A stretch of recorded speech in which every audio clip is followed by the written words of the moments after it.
but put it out there and just do well. And also, whatever you need from us at HBCU Legends, we're here to support you. Okay. Most definitely, Miss Mosley. I appreciate you. You have a blessed one. All Yes, sir. right. That's Mr. Andrew Body. And you'll see him on the field this year with Alabama State Hornets. We'll be back in a few minutes and we'll talk to Miss Kim Davis of Chalk Talk. All right. Thank you, Andrew. Take care. All right. Okay, Kyle, any last thoughts on the interview with Andrew? You know what? I got to say, piggybacking off of what I was saying earlier before Andrew popped back in. Nah, man. Even after we just spoke, something that stuck with me, he brought up accountability. That shows a high level of maturity. It takes a lot to talk about accountability as a younger person. So him bringing that up and saying that he's willing to take that accountability and keep moving forward, yeah, I like that. I like that a lot. We're going to see great things for him this season, I believe. Yeah, definitely. All right. This young lady that we're about to bring in at this time, I love her to death. So she's a part of our Black Sports Insiders crew, but I'm so proud of her. I am. This is one of these personal interviews that I am proud of, Kyle, because she is now an author. If you guys didn't know this, Kim was the first Black female sports reporter on television in Houston, Texas. The first. She's good friends with Zena Garrison, Lori McNeil. She started her career at Texas A&M, and she was going to be a tennis star. Well, unfortunately, accident and had to pivot. And she is now here to talk about her life and what she says here, Kyle. My love language is with sports. It's complicated. Well, let's see how complicated it is. How you doing, Kim? Uh-oh, we can't hear. Okay, go ahead. I'm good. How are you? Oh, good to see you. It's the Kyles. It's the Mosleys. How you doing? I'm your good. boy had to I'm be always here. asking about you. Yeah, she does all the time. I know I'm on your mind, Miss Kim. I know. I'm like, okay, how is he? Thank you. Yeah, you're gonna have to talk to that boy. I'll tell you a little bit later, but but he's doing great. Kim, the book is outstanding. I haven't read everything yet, but I read a lot, and a book like this, your transparency, number one, about all the things that you've gone through, and I love the affirmations that you have at the end of the chapters as well as positive Yeah. reflections, and we'll go over a few of those, but just talk about the inspiration for the book. So, first of all, I'm glad you are enjoying it, and the inspiration was really my mom. She and Zena. They've always. I'm a storyteller, and so for years they've been saying, "You got to write. You should be writing stories. You should be writing books." I mean, like for decades. And I've had people throughout my career along the journey ask me about, like, you should write a book. I just would like to know about your story and your journey. And so I didn't for the longest. A little bit of humility, but also I had to figure a way that it could be a book about something other than just, hey, look at me, here's my life. And nothing wrong with people who tell their stories, but for me, the way I'm wired, and I really am a journalist, the stories usually aren't about us. So I had to find a way that I could tell the stories, tell some stories, because of course I couldn't tell all of them because then people wouldn't read it. It'd be too much, but to tell stories about the journey that were, one, as you said, transparent and authentic, but they didn't sound like I was complaining. I chose this path. I knew it would be challenging. And, that was on me. It was something that I wanted to do. So when I finally found a way to say, okay, if I can tell the story this way, give people lessons from the field. So you don't have to be a journalist or you don't have to be in sports. The way that I sum it up, Kyle, is I say, if somebody is going to having to navigate a space that wasn't designed for them, then this book, I think, can help you. So that was why I wrote it, and how I was able to finally be okay writing a book about myself, and now I can go on and write some other stories. Awesome. Kyle. I wanted to ask you a question. So you spoke about how this book it can be like a guide for people who are, working in spaces that are not, built for them, or built to help them succeed specifically. So I know I for one I'm looking forward to reading your book, because I know there are a lot of spaces that of course aren't engineered for people of color like ourselves. So Yeah. I want to say I'm thankful that you've written this, because I know tons of Black women in the professional field that is not catering to them in the proper way that respects them. So I'm definitely going to recommend this book to a few of my friends, because if that's what you're talking about, then it needs to be heard. Thank you. Thank you for that. Yeah, definitely. Kim, you're like a trailblazer and a pioneer in so many ways. Could you just touch on like some of the early things, how you persevered through and have been so resilient? So, once I decided, so when I first went to college, my major was petroleum engineering, right? Because I was a really good student and really good in math and science, and that's what you should be, and you go make a bunch of money. Yeah. So I had lots of offers, academically as well. And I went to Texas A&M, and I was going to be a petroleum engineer. And I went through the first semester, and I was like, yeah, I don't want to do this. These people are going to be strange. Nothing against engineers. Some of my best friends are engineers, right? Yeah. So I called my parents and I said, I really don't want to be an engineer. I really do. I was always interested in journalism. It was law and politics, and it was sports journalism. And so my parents said, okay, well, if you're willing to do the work and do what it takes, we support that. Just remember, you live within your budget, your means, and we live within ours. And they're basically telling me, because you're going to be broke. And so you're not going to be able to still have all the things that you like. But anyway, so I knew that's what I wanted to do. And so I set out to learn as much as I could, really long internships. I wanted to know how a product went from conception to air, so I could understand it and know that this is really what I did want to do. Okay. And so I did that. Kyle, we're the same kind of age where your parents told you if you go to school and get an education and work hard, you can do it. That's There's right. a whole lot more to it than that. Yes. But I worked with that in mind. I always wanted to be prepared and qualified and do all the things I could to give myself the best shot to be successful. And so early on, I didn't really think about it. Here are the logistics. I wanted to work in television. I was going to have to go to a smaller market. I grew up in Houston. I worked at the station in Bryan, College Station, when I was in college. But when I came back, I graduated. I needed to go to a smaller market. Well, most small markets have 2 people in their sports department. And the chances of that news director making one of those 2 people me was really slim to none.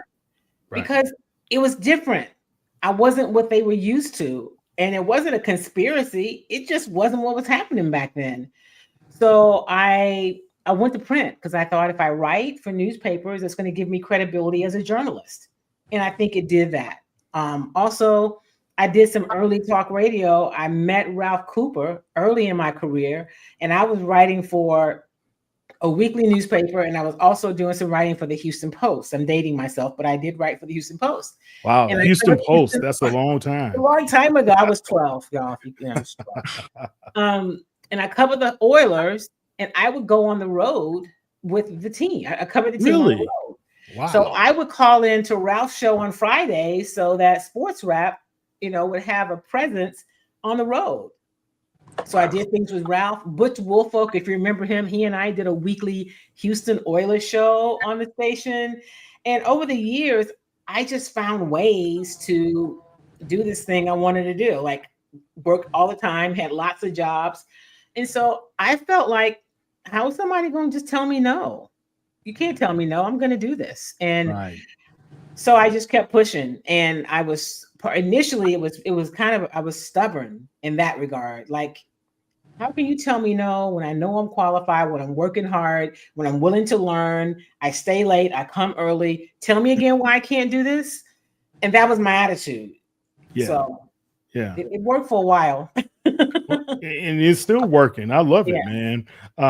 Think about it. And we just celebrated Women in Sports Day just recently, right? Right, July 7th. Should be a whole month of that, really. But Kim, you went through a lot of trials and tribulations, but to think that you were covering the Houston Oilers on a regular basis, traveling with the team as a Black woman in this business is just phenomenal.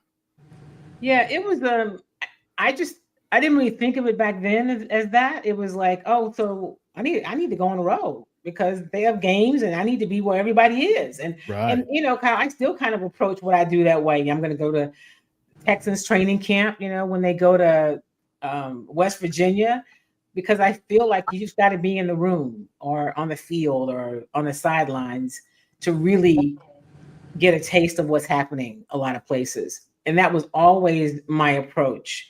And so that's really what I've tried to do.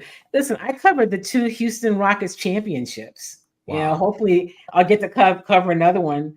But I was in Madison Square Garden for Game 6, Rockets and the Knicks in the finals when there was the OJ slow chase, and we were all in the media room huddled around because there were no flat screen TVs on the wall. We were huddled around this television watching this split screen because back then, you know, like no, we're gonna play. You know, the game was on, yeah, and I think that was back when Dallas was still on. But anyway, so you had the game on, and then you had the chase, and we were like, "Wow, this is so like." I remember those things. That was all a part of the journey of my career. But I covered some championships, and I'm hoping to cover some future Rocket championships. Yeah, well, Texans they want to have a part in the championship as well with Mr. CJ Stroud, right? Yeah. So, but that's just something that is historic. You're being able to cover and be there and do it in such a great fashion for everybody. Talk about some of the influential people who help you along the way. You mentioned Ralph Cooper, which Ralph helped me as well. Yeah. So, and he's helped so many other people. Talk about the other people that really were important in your journey. So, you know, I got a chance to do some work with BET Sports back when BET Sports was when BET was really a news network, right? Okay.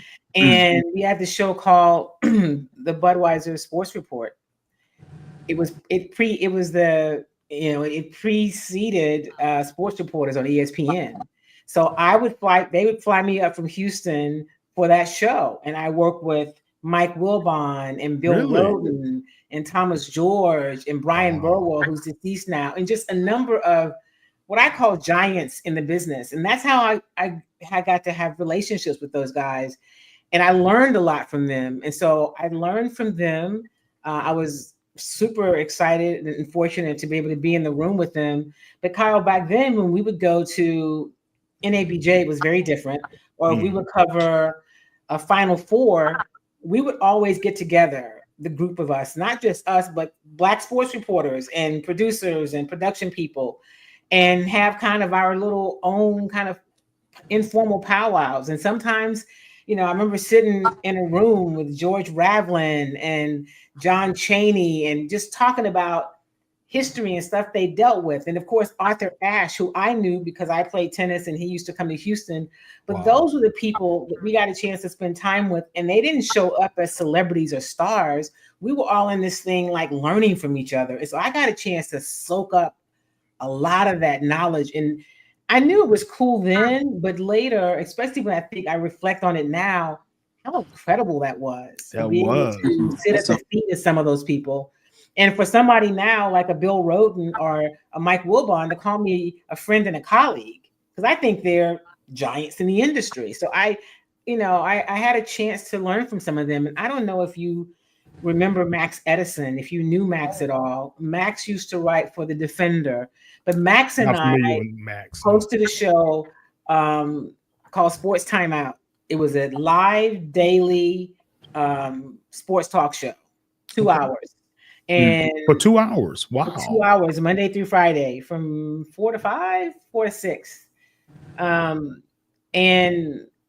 So Tony Wiley used to always joke and say, "You guys were his and hers before there was the his and hers," And so I remember working with Max, and he unfortunately passed away right before the pandemic in 2019, and he was really like a brother. And so Max and I, and just different people in the business. I'm going to tell you this, and I don't even know if I put it in the book, but prior to D'Amico Ryans, because I can say he is my favorite NFL coach. But prior to him, my favorite coach in the NFL was Buddy Ryan, because I got a chance to work with Buddy Ryan when he was a defensive coordinator for the Oilers. And back then, we sit around at the practice and we talk about sports, and we talk about a lot of things because there was no social media. It wasn't going anywhere. And you just get to learn from these people who knew so much. Buddy Ryan used to send me Christmas cards every year. Really? Until I knew so much and we lost touch. But, like those kind of memories, or when George Foreman was making his comeback and I did this takeout piece for the Post and I got a chance to hang out with him for a couple of days and his trainer. Wow. Just the people that are just historic, and many who've passed on. George Sifford, the golfer, Charlie Sifford, rather, who's just passed. Yeah. Wow. Yeah, just to be able to sit with them and have conversations was just amazing. Those are the kind of things that have really made a difference in my career. Guys, we are here with Kim Davis, author, but sports reporter, journalist / everything. She's tremendous. She does her job very, very well. And Kim, I did not know you had the sports report, like you said, for 2 hours long. I'm like, where was I at? How did I miss that here in Houston? This was before. When did you come to Houston? 89. Okay, so you would have been here. Yeah, but I was working 90s. A lot. So. Oh yeah, yeah. So yeah, as a recruiter, so I did miss a lot of TV. Trust me. But Kyle, just listening to Kim, what are your thoughts? How do you feel? The more as I was listening, and as you spoke, and I'm hearing these stories and I'm hearing these names, and I'm like, the one, of course, that rings true with me is Ralph Cooper, because we all know and love Ralph. Yeah. We love him to death. and he's put each one of us on in some way, shape, or form. And as you're telling your stories, and you're talking about how when the Oilers were on the road, you went to every game. I was like, the dedication is the biggest. That was the word that came to mind. Dedication. It's the biggest thing to me. You're so dedicated to your craft and your art, and it's inspiring for me as an artist myself. It's very rare, very inspiring, and it's very rare to find somebody who's that dedicated to their art in the process of evolving and growing while learning from others. Like, you don't have an ego. You are so humble, and that is something, I think that's the biggest thing I should take away. The ability to be that humble with with strong gift inside of you. Like, that's insane. Thank that's you. So, like, yeah. But truly, thank you more than anything for talking to me at that Rice game. I think that was the first time we met. That's the first time we met. It was freezing in there too. Cold. Yeah, it was a marg. It was a marg in there. It was freezing. TSU was not their finest hour. No, but the band was fantastic. Were they not? The band sounded great that day. Coach Dishman, that's the one takeaway, right, Kyle? He was very excited. He said the band sounded great. I don't know about team, but the band was fantastic. Yeah, Coach Dishman said that. Right? He said that. He said, "Hey, listen, the band was outstanding." Us, funny game, not so much. Oh man. Well, let's look at a couple of things here. I wanted to just bring this up. Let's see if I can add that. Okay. Now, this is one that caught my eye. One of the things in your book, you say, understanding the language of sports, finding your voice, and showing up even when the odds aren't in your favor. Talk about that. So I think the sports is so much more than just what we see on a field or a court, right? I think it is, it gives us so many tools and discipline, commitment, knowing how to knowing how to fight the right way, all of those things you get from it. But when you understand it, there's also a language to it, right? There's a language of sports. And so the people that consider themselves experts, or it's because they know how to speak the language. And really, years ago, that's why I started Chalk Talk, to help women understand the language of sports. Okay. Right. It was really because all those the years that Max and I did this call-in radio show, we would have a fair amount of women to call in, because they knew that there was at least one person, and Max was good too, but who would have a conversation with them and not make them feel like you don't belong here. But so I felt after that, like, you know what? Because as a woman, I know that we learn differently. We process information differently.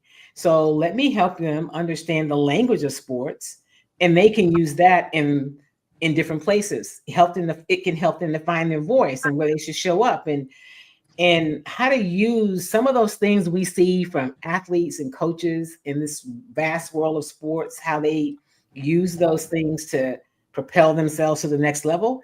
Anybody can use it, but understanding how to take that language, the stuff that we talk about, the stuff that you hear coaches and players say, and use that to find your own voice and make your own way, even when it's not in your favor. Because how many players do we know that things aren't in their favor? And Kyle and both of you, how many times can we say that, you know what? These professional athletes or these collegiate athletes, they're talented, they're great, but I know some guys who had this much talent or more, they just didn't make it. Right. Yeah. Right. A lot of times. Okay. When you spent your career challenging and the status quo, you don't wait for validation. I like that. You become the standard. Don't wait for validation. A lot of times I think somebody, and a lot of young people, especially once they want to get into media, I've heard they want to be on ESPN, or they want to be in front of the camera and all this other stuff. But you said something that was key. You had to figure out a way to get the validation or the credibility. So you didn't go the traditional routes all the time. Yeah. You found a way to be able to get your voice out there through print, through writing as well. Talk about that. Yeah, you just can't wait for somebody else to say, okay, Kim, now we approve. Because what if nobody ever does that? Right? So you have to become your own standard. But what that also means is you've got to put in the work. Like Kyle said, you've got to really be good at your craft. The biggest thing I tell young people, and say, hey, would you tell me if I'm trying to be in the business? And I would say, know your craft. Always work at it. I still work at it, right? Always work at it. Pursue excellence, not perfection, but pursue excellence in your craft. If you want to be a reporter, be a really good storyteller and a writer. Learn how to produce, know how to make it work, and know how to work with the people that help you get what you're getting done. If you're working in television, be the reporter that's going to help the photographer carry his or her equipment. Mm-hmm. Right? Don't be the star. Don't have the star mentality. Yeah. And so you become the standard, and you don't have to wait for validation. People are going to want to work with you, and are going to want to have your product and have you around, because you become the standard, and you're not waiting for them, and you're not waiting for the numbers on social media that say you're great. That's the other thing. I didn't have social media in my career earlier, but I run into that now, and people want to put you in a box that you're not quite worthy enough because you don't have enough followers. Yeah, it's so funny you said that. There was an athlete that HBCU reporters covered diligently for the past 3 years. And now they're going to Division I. And I asked their representatives, hey, can I just have a final interview with their transition and talk about it with them? Well, we're really looking for national profiles. We really want someone on ESPN or a higher level to be able to talk with. That's like, do you're not understanding you doing the same type of discrimination that you fought against Right. before, and you doing it to us who really was there for you. Like, I was just blown away. I couldn't understand that. But the thing is, guys, don't wait.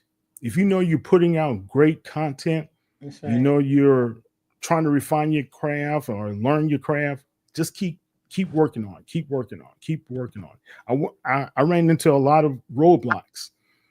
I ran into a whole lot of roadblocks, but I never let it deter me. Never let it stop me. You know, just you got to be a little stubborn, right? Well, About and you what know you're what, doing. Kyle? You also have to know that there's value in what you do, That's and in right. the audiences you share with. Those audiences matter, and They there's do. value with those audiences, and they deserve the kind of content that you're going to give them, that we're going to give them. Mhm. And if people realize, you know what, especially now with the internet and with streaming, if they do an interview with you and it runs on your platform first, then they can run it someplace later. That doesn't really matter. That's just because you're not willing to put in any other work. To Yeah. me, Yeah. I Exactly. agree. I agree. Kyle? Well, I mean, I agree. Perception and or let me change that. Actually, perspective is everything. Actually, yeah, especially from the social media perspective of things. For me, I'm younger. I dabble in journalism. I'm getting deeper, and I do mainly performance content. So when I'm looking on my TikTok, and I'm like, man, my post is not blowing up, and it's about my articles, and then I post something silly and it's blowing up. I'm aggravated, and I'm like, I know my work had merit though, and yeah. and I'm happy you touched on that, because if you don't have value in your own work, how are other people gonna value it? If you don't value yourself, how can we value you? And like that's really important. So I'm happy you touched on that, and making sure you stay encouraged while working through the avenues of social media and traditional journalism. I think that's so smart. And, every social media platform has its own personality, right? They perform for certain audiences, and they differ. Now, there's some similarities with Instagram and TikTok, but there's still some differences. So, where you put your information, it performs certain ways based on what the content is. And but if you're telling good stories, and the problem now is so many people are caught up in the numbers and they discount you when you The don't have quality. the great numbers, right? Yeah, They they're feel just like the quality of the work is absolutely being overlooked sometimes. They're looking for the entertainment value. right. And they're really looking they're when you talk about followers, they really are followers. They follow who people follow. It's not always based on even the entertainment value, Kyle. I think it's, oh, well, this person's got a lot of followers. They must be doing something Right. spectacular. I better Right. Right. follow as well. And they don't stop to really evaluate what is the content, what's the context, can I get anything from this? And maybe I can't, but I'm not going to discount it because it doesn't have a lot of followers. But that is unfortunately where we are now, you Yeah. know.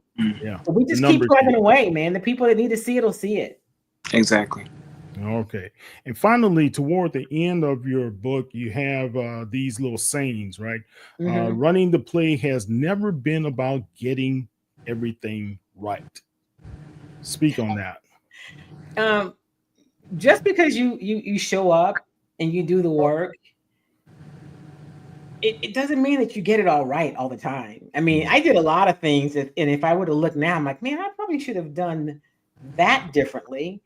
But it's okay. But it's about you gotta run the play. It's like when they're on the field and the offensive coordinator has sent in a play and CJ Stroud is standing there under center, and then he's got to call an audible. He just gotta run the play. He can't wait too long trying to get it right because, well, a few things happen. You get sacked, you turn the ball over. I mean, a lot of bad things happen when you kind of wait, right? So you've got to just go through with the play.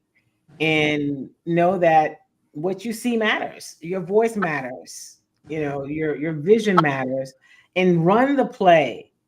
It won't be the last play. It may not be the greatest play. It could be, but there'll be other plays. But you got to Right. just run it. Right. Your vision matters, your voice matters, and this moment, it's yours. I was like, okay, I'm starting to. I felt it. And I understand where you're coming from.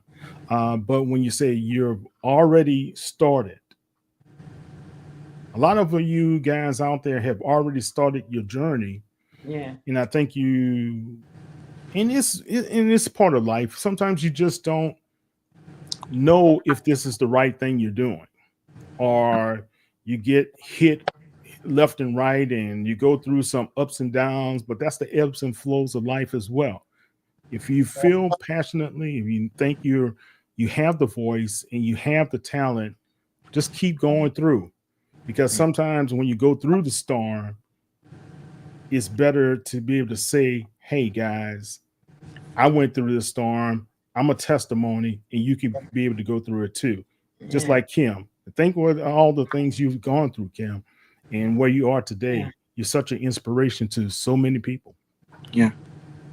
Well, I appreciate that. I try to just do the work and to enjoy it. I mean, if I didn't enjoy it, if I didn't think my voice mattered, that's the other thing.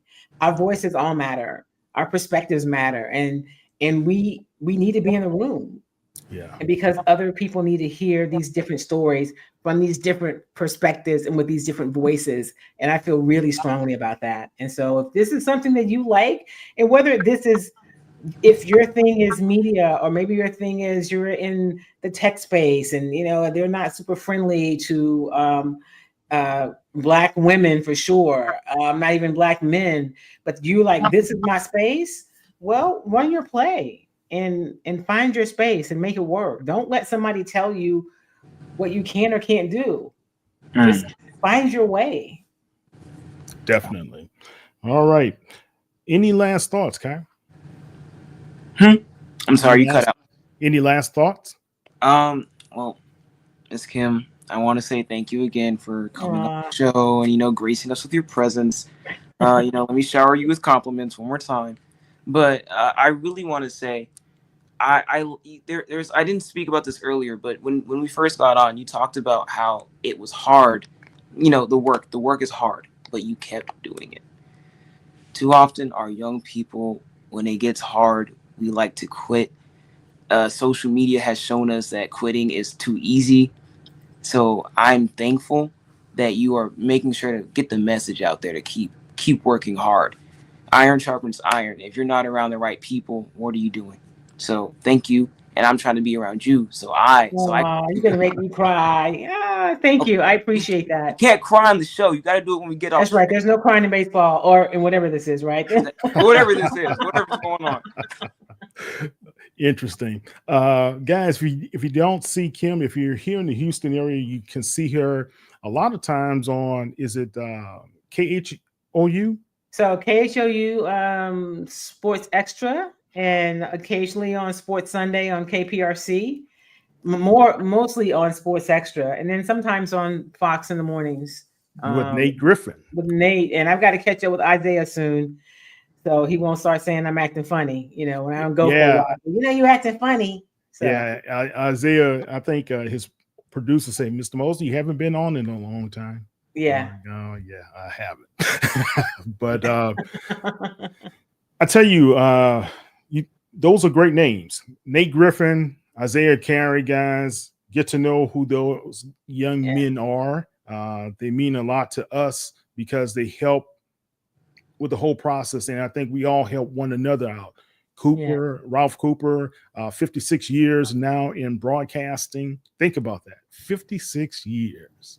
And I think Cooper is one of the 6 or 7 men, Black males, who have their own radio show in this country. And he's been doing it. And that's the thing. There's not a lot of spaces So yeah, Ralph is, talk about a trailblazer. Ralph is that, and Ralph is going to do it his way. But Ralph has always tried to create opportunities for other people. That's just who he is. Yeah, definitely. And I can always tell people I appreciate the first time I met him at one of the Texas Southern games, and we just hit it off, and he took me under his wing ever since.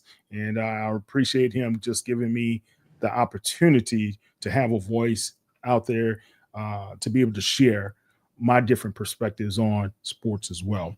All right, Kim, tell everybody how they can follow you on the World Wide Web. So you can follow me on, let's see, if you're on Facebook or Instagram, it's Kim Y. Davis Media. There's also just Kim Davis on Facebook. On X, I think that's what it's called. I still call it Twitter. It's Kim Y. Me Davis. too. And on LinkedIn, I'm Kim Davis. Or is it Kim Y. Davis? Maybe Kim Y. And the reason that I use Kim Y. Davis a lot of places is because Kim Davis is a really common name, even though I'm not common, my name is. So I use my middle initial. So you can find me most places at Kim Y. Davis or Kim Y. Davis Media. Yeah, I think Kyle, he likes to just say Kyle Anthony. That's his call. That's my moniker, I guess. I like that, Kyle Anthony. Yeah, it's got a little flow to it. Got a little ring to it. I like that. With the Who Dat Sports podcast. Yeah, you guys, man. I tell you what, if you guys don't know, Kim is with us during the fall when we have the Black Sports Insiders. She's going to be still with us whenever we can catch her, because she also reports on the Rockets around that time as well. But so starting early, though, they won't be in season. So definitely starting off early. Okay. Cool. And so this year with having Kevin Durant, I'll be there, but I'm going to make time for my BSI people. All right. Cool. We need you. And guys, go get a book. Kim, how can they get the book? So you can get it on Amazon. I've had some people say, I don't really do Amazon. Well, you can reach me on my website. I've got to find a way to put it there, but I also have books. And listen, if you want to have like an event, a book signing event, or if you've got a group of people and you want me to come out and we can talk about the book, invite me out. Let's do it. You can get the book that way. So Amazon is one way, or I found that the in-person events are kind of cool. Now the one you came to, Kyle, it was a launch. I didn't really get to do talk about the book and take questions. I was so overwhelmed with just the fact that so many people showed up. It was amazing. I'm still really, really grateful. But I do want to do some other signing events where I can have conversations like this with people. So if you want to do that, you can hit me up on my website or Kim at KimYDavis.com. Super easy to find. And let's do something fun. Definitely. And if you guys need some help, if you're a coach or if you're a young media professional, or if you're just aspiring to get into media, Kim listens, and she also coaches, and it's a consultancy. So help her out there, guys. It's not just everything's for free. So hit her up. But I will have an initial conversation with people. Like, if you just want to talk, hit me up, right? And let's maybe there's something you just want to know, and I can spend a few minutes doing that. I do that with people from all around the country, and I'm happy to do that as well. Great. Now, I did want to go back to the BET. You were hanging out with, was Curtis Simons responsible for? Yes. It says Curtis Simons, and then there's a Kurt Simmons. So I knew Kurt Simmons was the one. I knew them both. They were both there, and they both had roles. Really? I also worked with them both when Willie Gary had his network. Okay. It was MBC Sports. And we used to do, this was after, BET kind of went off the reservation, and they had a lot of the Black college games, and, do you have a cool pair of glasses on the back cover of your book as a souvenir? Well, Sam is a good friend of mine, one of my church friends. No, she just has writing on the back of the book, Sam. Yeah, it's just writing. I don't have any glasses. I missed that, but maybe on the second edition, I'll put some glasses on the back of the book. So what I'm hearing is the second edition is confirmed. We There are you, humans. we're breaking You news just heard this right live. here on No, I did say HBCU that. Legends. Maybe I meant the next book or something, but I am writing another book. So there will be that. But I'm also launching a t-shirt line and they're going to have glasses on it. So Okay, there'll be all glasses right, on the t-shirts. Bet. all That's what right. we'll do. Now, I'm if you looking don't forward. know, man, Kim can bedazzle a drinking cup as well, man. So she does Well, that very listen, well. I bought it that way, so I can't Oh, okay. claim that's not my gift. Yeah, you know, my gift is telling stories, and my gift is cooking. My gift is not that kind of artistry, but I can All find right. it. Excellent. All Yes. right, Kyle, tell everybody how they can find you on social media, man. Oh, well, I was about to tell them how they could find me in person. You know, hey, I'm gonna drop that. I'm kidding. I won't drop my Go actual. ahead. Go ahead. No, Go oh, no, ahead. no, no. My mom will be very upset. Y'all, I can't do that. All right. All right. So if you want to locate me on Instagram, you can find me at Kyle Anthony Mosley. And then on X, formerly known as Twitter, you can find me at Mosley Kyle A. And then on TikTok, it's just Kyle A. Mosley. Kyle Anthony was not available, sadly. It was already taken. So, yeah. But you can find me on all of those platforms with those usernames. Yeah, Kyle's a great photographer, videographer as well, and he is great at writing. He surprises his father all the time when he comes up with some new culture specific type of articles for HBCU Legends, but he also does some sports writing as well. So good work, son. Hey, thank you, Captain. All right, Kim, thank you always, and continued success. I love the book. Can't wait to finish. But also let us know anything else we could be able to do to help you guys out. Guys, go get the book. I'm I telling you. appreciate you guys. Thank you for Get- having me. I love get the it. book. Y'all my You wa- favorites. Yeah, Gotta you see. would Gotta not get to see you soon, both of you. would not be disappointed. This is a great book.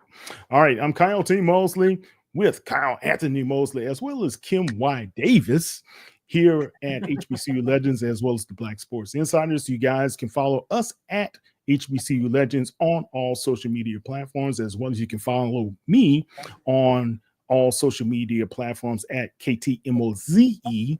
And hey, let's have a great one. We're going to have some good conversations coming up this weekend as well. Hopefully, we'll have some surprises for you. So, have a great weekend. Be safe and stay out of trouble, guys. Take care.